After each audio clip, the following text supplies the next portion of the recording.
Naša današnja tema je zašto je Isus umro.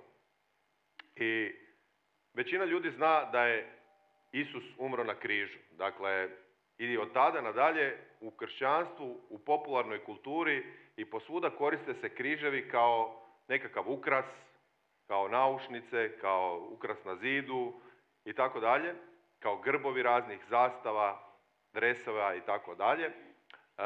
Međutim, ono što moramo povijesno znati je da je zapravo križ na kojem je Isus bio razapet je bio sredstvo za izvršavanje smrtne kazne.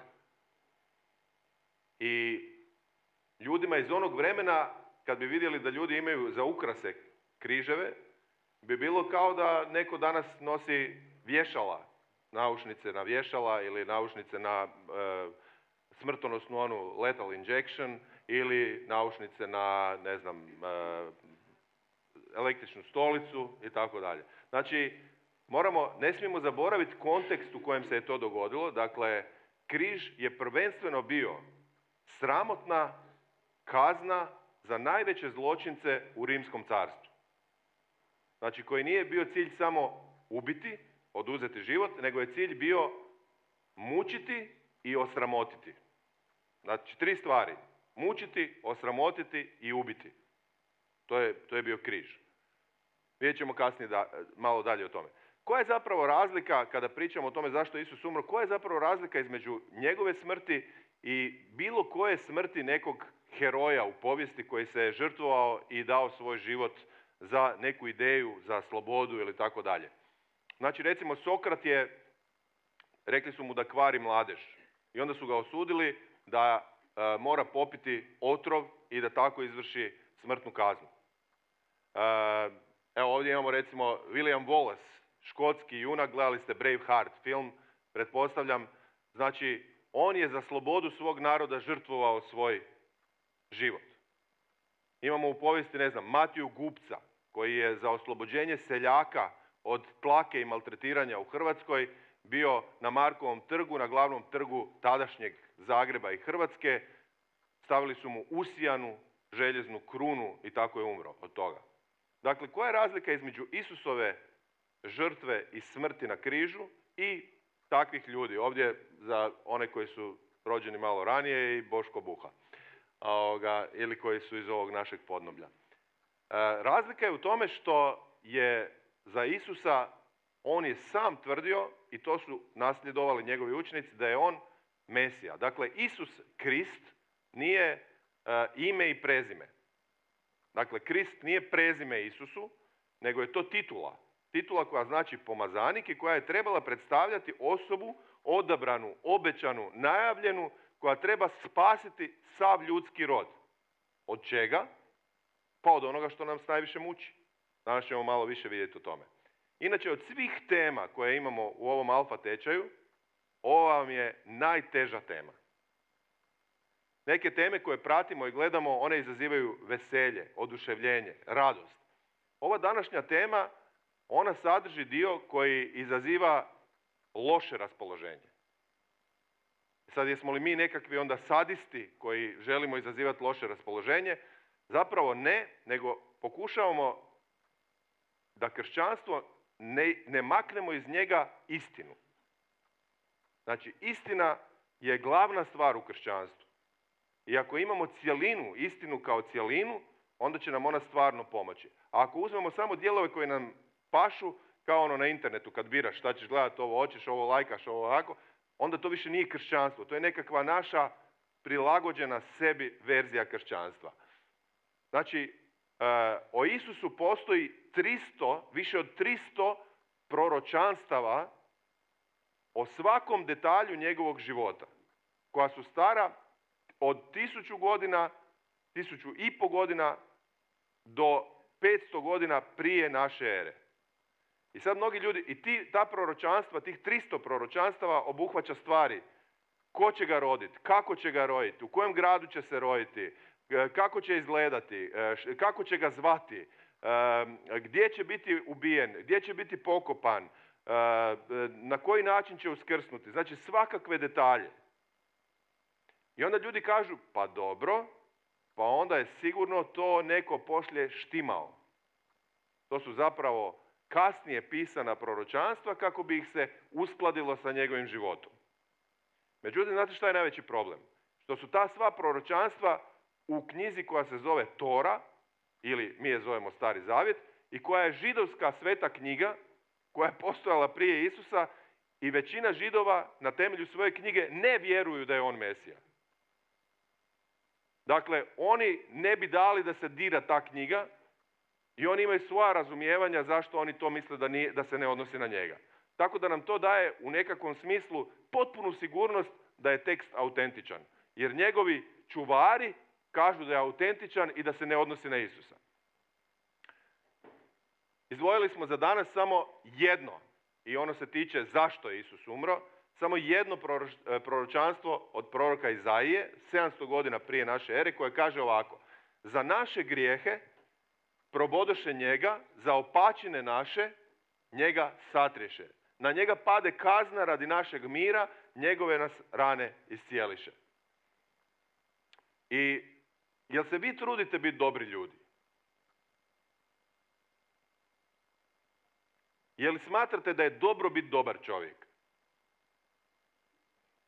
Mi cijenimo i kažemo to je dobar čovjek kada vidimo neku osobu koja recimo pomaže starijima, ili osoba koja udomljuje mačke i pse, ili osobu koja hrani nekog ko nema, ko pomaže invalidnoj osobi. Mi smatramo da je to dobro, da je to plemenito, jer neko radi nešto dobro. I sad ono što zapravo mi večeras imamo za vas je, u ovom programu, je loša i dobra vijest. Koju hoćete prvo? A zašto hoćete prvo lošu? Zato da bi zadnje dobili dobru vijest, jel tako? Ok, onda neka bude po vašem. Znači, prvo loša, pa dobra vijest. Jel neko od vas bio hapšen od policije? Evo, na svoju sramotu ja moram reći da ja jesam. Više puta. I ima jedna taktika koju policija primjenjuje kada ispituje. Zove se taktika dobrog i lošeg policajca. Znači, prvo dođe majstor prisviriti jednu za uši, izdere se na tebe, ne da ti pit, ne da ti nikog nazvat, onda dođe drugi i kaže: ajme zlato, šta je bilo to? I onda on s tobom lijepo prije. Onda ti njemu sve otpjevaš i onda si druker. Ali znači, policija koristi metodu dobrog i lošeg policajca kako bi prenijela sve. Šalim se, nije ovo ovakva stvar, ali moramo vam ispričati lošu vijest i loša vijest će vas prilično rastužiti. Večeras je moja zadaća da ja prenosim lošu vijest, a dobre vijesti će vam prenijeti Ljubica i Ivana. Dobro? One su i mlađe i ljepše od mene. Znači ovako, u Bibliji piše jedna stvar, a to je da Božji zakon služi točnoj spoznaji grijeha. Znači, ako želimo utvrditi šta je grijeh ili šta je zlo, onda možemo pogledati Božji zakon. On se smatra čak, naziva se i ogledalo. Znači, to je ogledalo, kad se ti ne gledaš recimo u ogledalo, onda ti misliš da je sve super. Međutim, tu si se raskopao, ovdje ti je išla krv, ovdje ti malo imaš nešto u nosu i to. Ako pogledaš u ogledalo, možeš to ispraviti, jel? A drugi ljudi vide, ali ti ne vidiš. Znači, moraš pogledati u ogledalo da bi znao šta je. I Božje ogledalo vam je Božji zakon. I od Božjeg zakona najvažniji dio je 10 Božjih zapovjedi. I mnogi ljudi kažu, sve bi bilo dobro kad bi mi samo živjeli po 10 Božjih zapovjedi. Jel tako? Pa sad ćemo vidjeti kako to ide. Jel? Ne znam ni da li znamo svi 10 Božjih zapovjedi kako su izvorno napisani u Bibliji, ali idemo mi malo proći kroz to. Dakle, 10 Božjih zapovjedi su bile uklesane na 2 kamene ploče koje Mojsije nakon 40 dana posta, da nije ni jeo ni pio, na brdu Sinaj primio na dar i donio je dole, među ljude. I te ploče kažu da jedna ploča se tiče odnosa, zapovjedi koje se tiču odnosa između čovjeka i Boga, a druga ploča se odnosi zapovjedi koje se tiču između čovjeka i čovjeka. Sad ćemo vidjeti. Znači, ovo je paket prvih zapovjedi. Prva zapovjed je: ja sam Jahve, Bog tvoj, nemoj imati drugih bogova osim mene.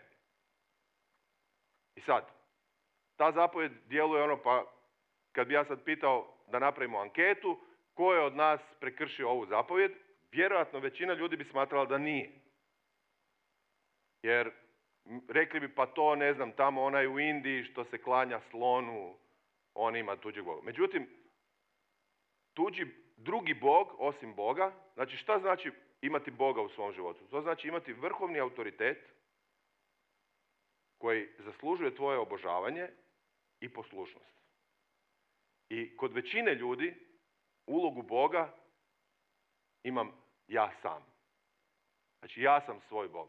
Ja odlučujem što je dobro, što je zlo. Ja odlučujem kad to više nije važno, kad je važno. Ja sam sebi najvažniji, sve se vrti oko mene. Ja sam sjeo na mjesto, na stolicu koja mi ne pripada. To je jedno. Drugo, kada uz samoga Boga se molimo i obraćamo i tražimo pomoć bilo kome drugome kao da je Bog. Neki ljudi tako se oslanjaju na ljude.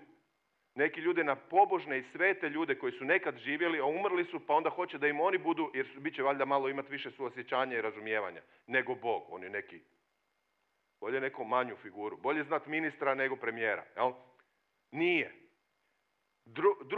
Druga zapovjed. Ne pravi sebi urezanog lika, niti kakve slike onog što je gore na nebu ili dolje na zemlji ili u vodama pod zemljom, ne klanja im se niti služi.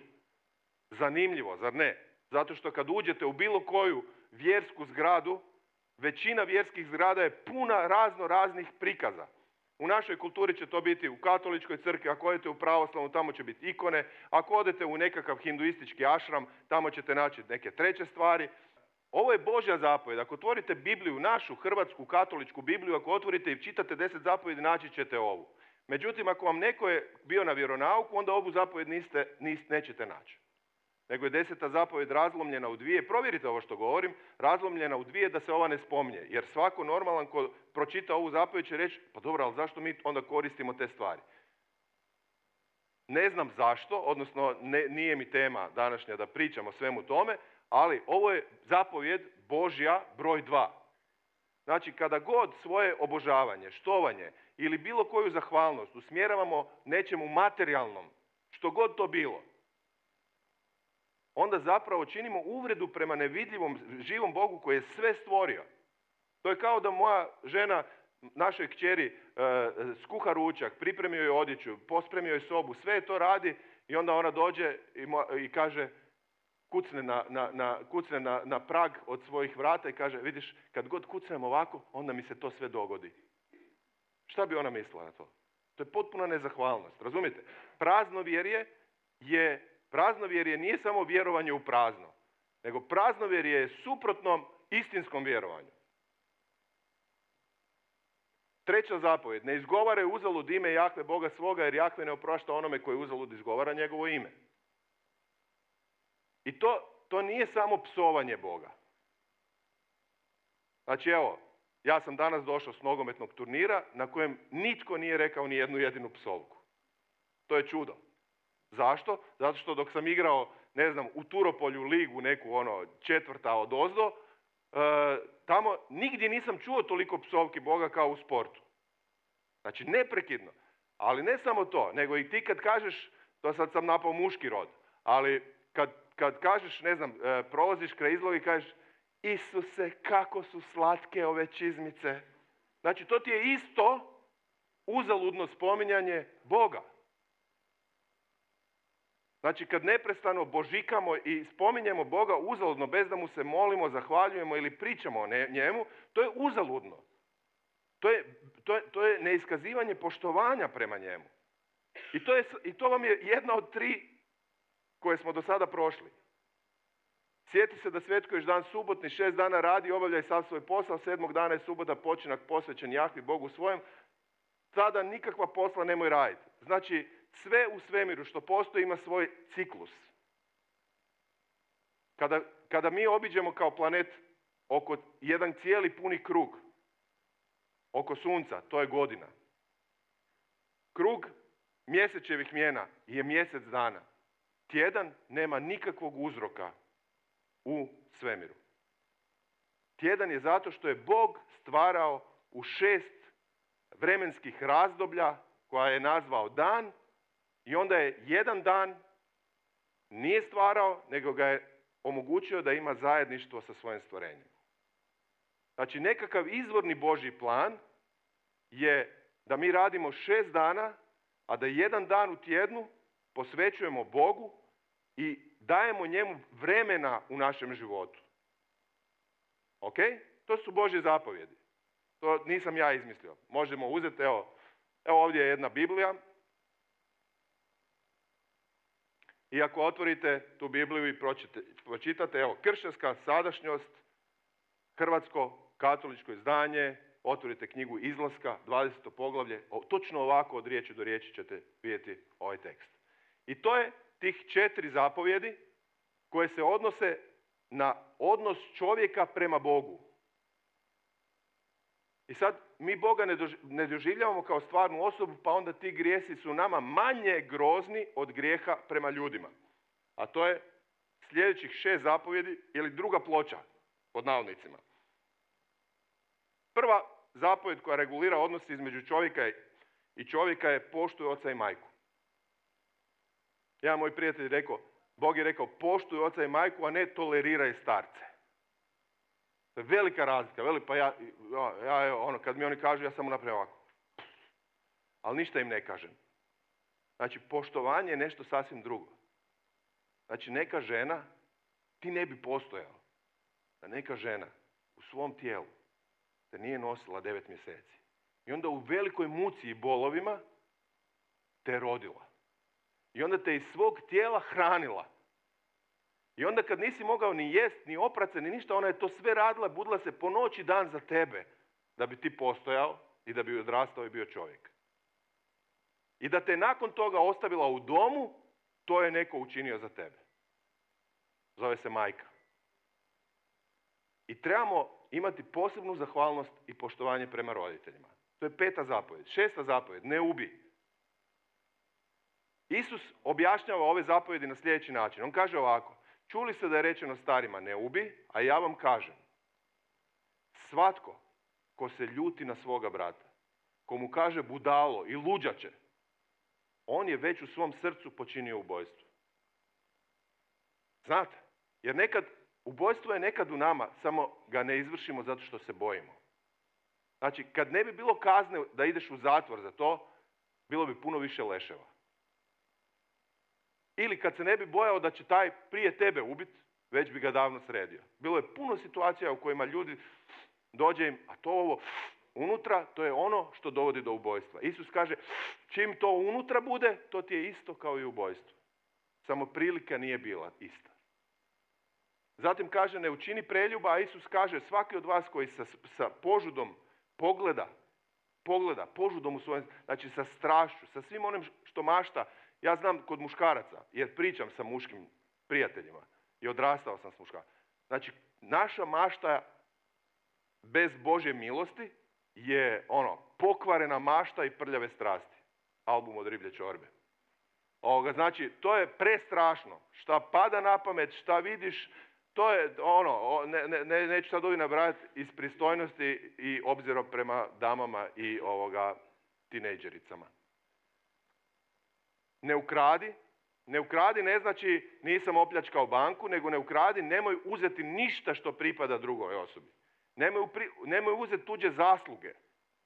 Nemoj uzeti tuđe zemljište, tuđe nasljedstvo. Koliko toga ima ovdje u našim krajevima. Ne svjedoči lažno. Ne reći laž. Govoriti uvijek istinu. I 10. zapovjed ne poželi, znači zapovjed o zavisti. Ne poželi tuđu kuću, tuđu ženu, niti išta. Magraca vola, kaže ovdje, to bi mi mogli reći danas, auto ili nešto tako, nemoj želiti tuđe. Znači, budi zadovoljan i zahvalan za ono što imaš. To vam je 10 zapovjedi. Jednostavno, zar ne?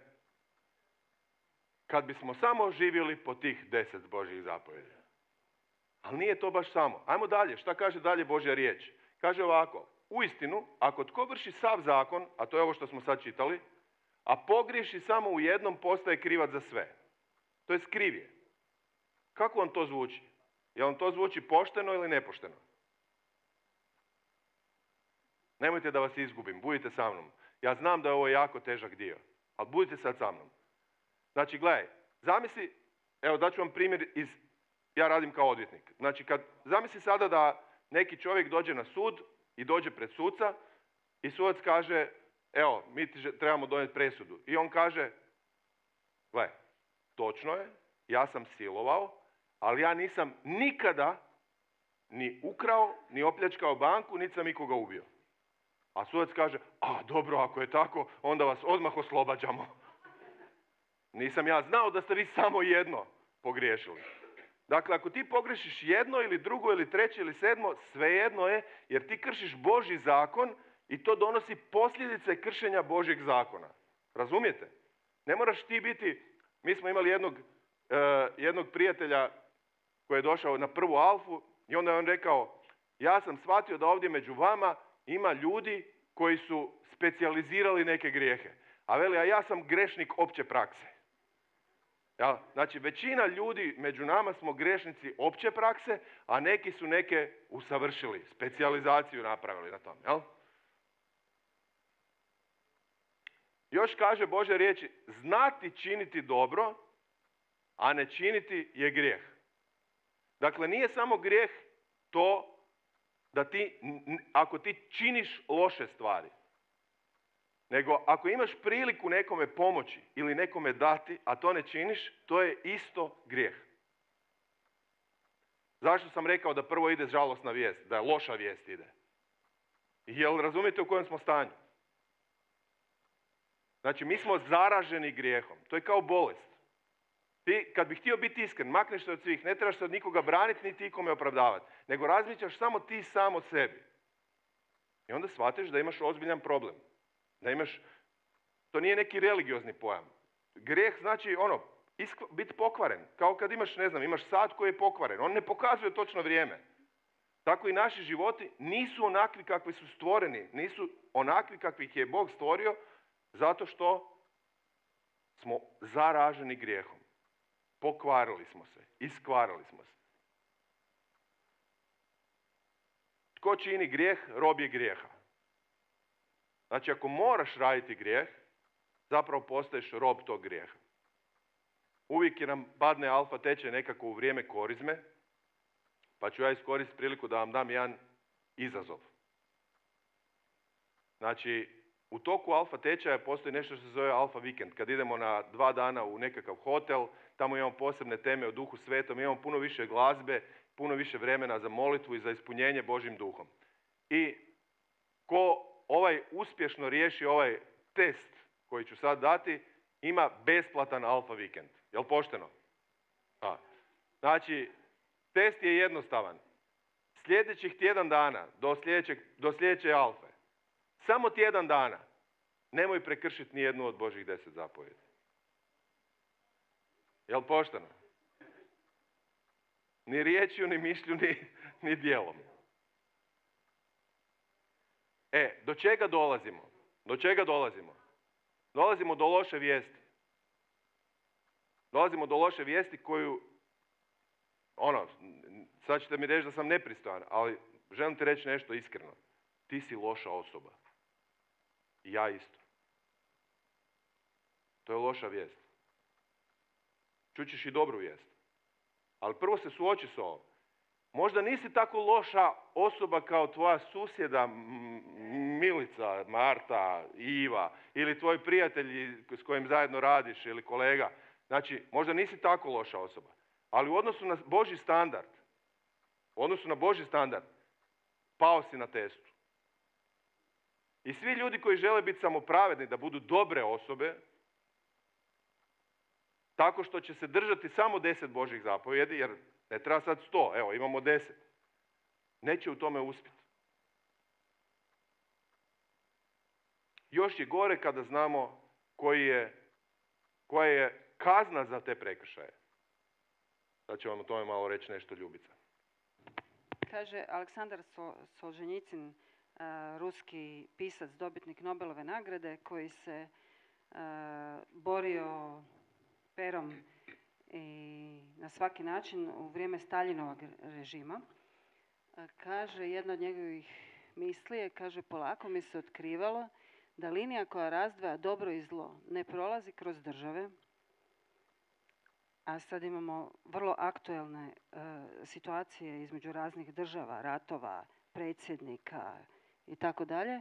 Znate svi na šta mislim, slušamo svaki dan na vijestima, ali kaže linija koja razvaja dobro i zlo ne prolazi kroz države, ne prolazi između klasa, niti političkih stranaka, nego pravo kroz srce svakog čovjeka i kroz sva ljudska srca. Znači, ne možemo se razgraničiti ja sam dobar, a ovaj je loš, nego linija prolazi pravo kroz svako naše srce, kroz srce svakog od nas. Linija razgraničenja dobra i zla.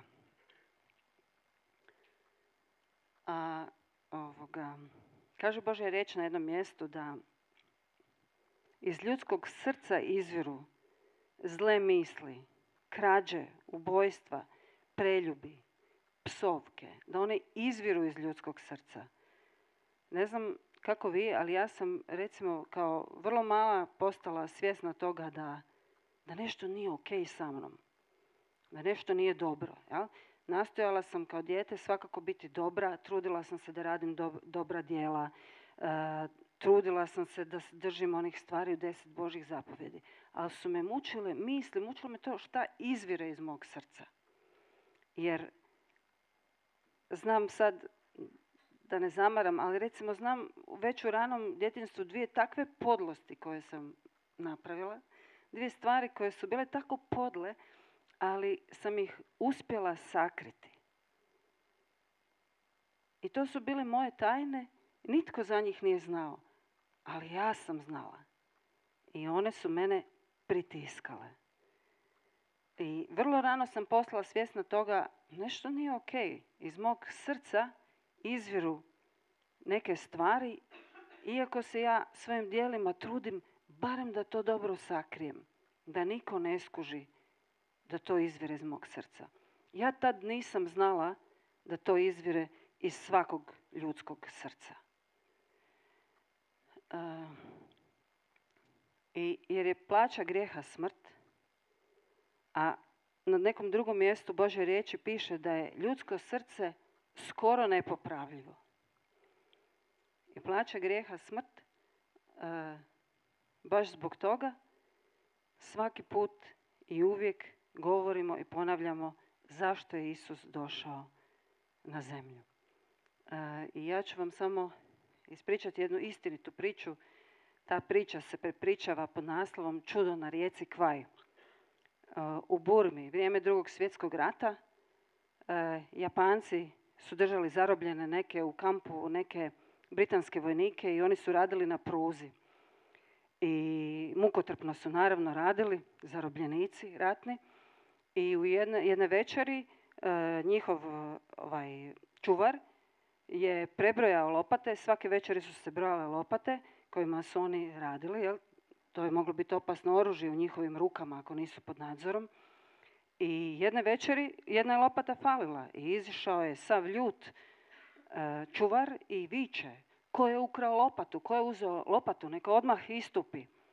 I nitko ne izlazi, svi su postrojeni, nitko ne izlazi. Ko je uzeo lopatu, sad ću vas sve pobiti ako ne iziđe onaj ko je uzeo lopatu. I u tom trenutku jedan istupi i u njega saspe svoj rafal, bijesni stražar. I malo kasnije, pri ponovnom prebrojavanju, ispostavi se da su sve lopate na broju i da je on krivo prebrojio. Nije falila ni jedna lopata. Ali jedan koji je bio svjestan i koji je bio prisutan i koji je volio je istupio naprijed i umro zato da bi svi ovi drugi njegovi prijatelji mogli preživjeti. I to je jedna priča, još jedna slika, ali istinita priča o tome šta je Isus učinio za nas. I ja ću vam ispričati jednu priču. U jednom velikom gradu, na periferiji grada, živjela su 2 dječaka. Bili su nerazdvojni. Najbolji prijatelji, dijelili su sve. Po cijele dane su bili zajedno, dijelili su i suze, i smijeh, i snove, i borbe, probleme nekakve. Bili su kao braća. I toliko su bili bliski i toliko privrženi jedan drugome da su se zakleli na odanost do kraja života. Ali kako su rasli, polako su im se životni putevi razdvajali. Prvi je bio jako dobar u školi, upisao je fakultet, završio pravo, izgradio nekakvu dobru pravnu karijeru i na kraju završio kao sudac na sudu. A ovaj drugi, njemu baš nije išlo u školi i on je upao u loše društvo, nije nikada završio školu. Na kraju se našao u vrtlogu alkohola, droge i kriminala. Izgubili su svaki kontakt njih dvojica. Jednoga dana ovaj drugi je uhvaćen u nekom teškom prekršaju, u teškom kaznenom dijelu. I nakon nekog vremena doveden je pred sud. Kada su ga izveli pred suca, sudac i on su ostali u šoku. Prepoznali su jedan drugoga. Stajali su jedan pred drugim, dva najbolja prijatelja, ali sada sudac i okrivljenik. Sudac je upao u tešku unutarnju borbu. Znao je da to djelo koje je počinio njegov prijatelj da je strašno teško i da ga mora pravedno kazniti. Bio je pravedan sudac. Ali u isto vrijeme je volio svog prijatelja i želio je da dobije drugu priliku. Nije znao šta da napravi. No odlučio je da će se držati pravde. I donio je tešku odluku. Izrekao je najveću moguću novčanu kaznu za svoga prijatelja. I to kaznu koju njegov prijatelj nije mogao platiti. Onda je sišao sa sudačke stolice, skinuo svoju sudačku haljinu i stao je pored okrivljenika, izvadio novce i platio njegovu kaznu. Ovaj prijatelj mu se bacio oko vrata i jecao je jako dugo. I taj čin ljubavi je promijenio njegov život zauvijek. Sada idemo u jednu drugu sudnicu, onu nebesku sudnicu. U toj nebeskoj sudnici tu se sudi onima koji su prekršili Božji zakon koji smo malo prije slušali. I tu postoji samo jedna vrsta kazne. To je smrtna kazna. U toj sudnici sudac cijeloga svijeta je odlučio sići sa svoje sudačke stolice, skinut svoju sudačku haljinu i doći među okrivljenike, platiti njihovu kaznu. Sredstvo izvršenja kazne bio je križ. Koliko je bio težak Isusov križ? U čemu se mjeri ta težina? Da li u količini mnoštva koja je stajala oko njega i vikala razapni ga, razapni, isti oni kojima je do jučer liječio bolesti i činio dobra? Da li u broju vojnika koji su ga mučili čitavu noć? A bila ih je cijela četa. Rimska četa ima oko 500 vojnika, velikih, snažnih, istreniranih strojeva za mučenje.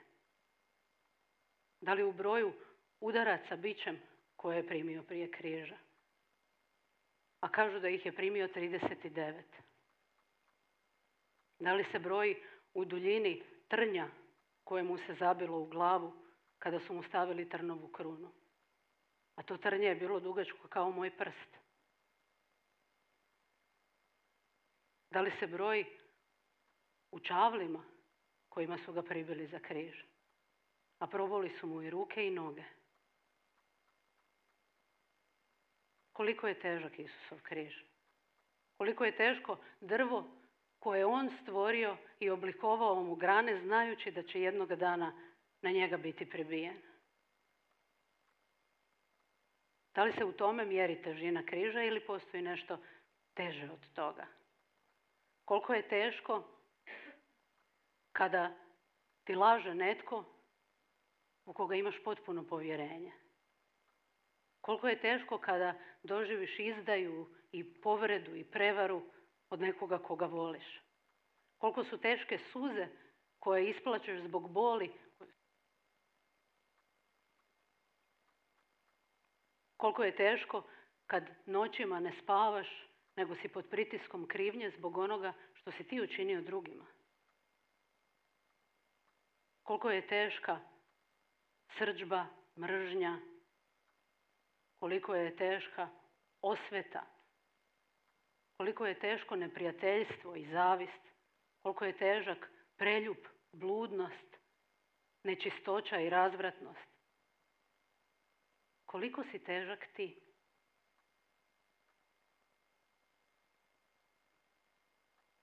Isus je tamo na križu postao ti.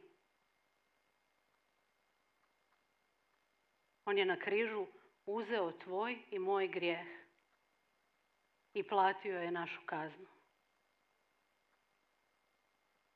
I učinio je to zato što nas voli, kao i onaj sudac sa početka priče. Idemo kraju.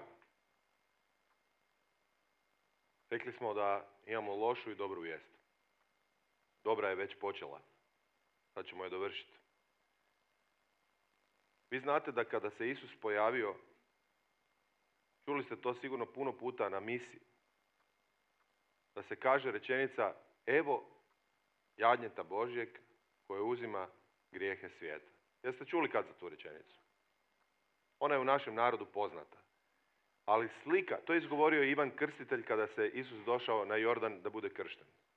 Ali ta slika je našoj kulturi, u Hrvatskoj ili u Europi, potpuno nejasna.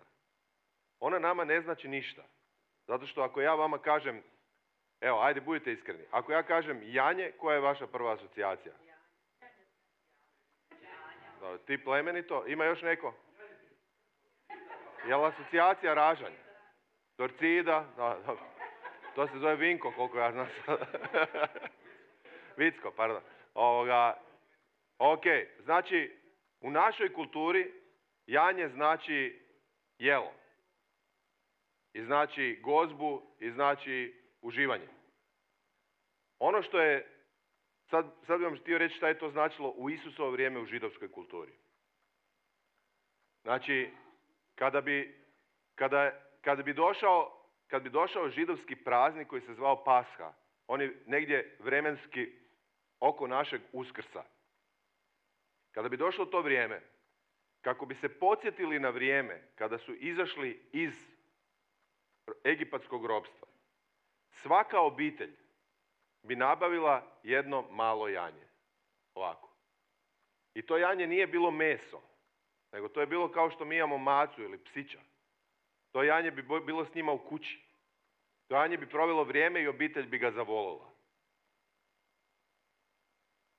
I kad bi prošlo to vrijeme i kad bi došao 14. dan tog mjeseca, onda bi otac obitelji stavio svoju ruku na glavu tog janjeta.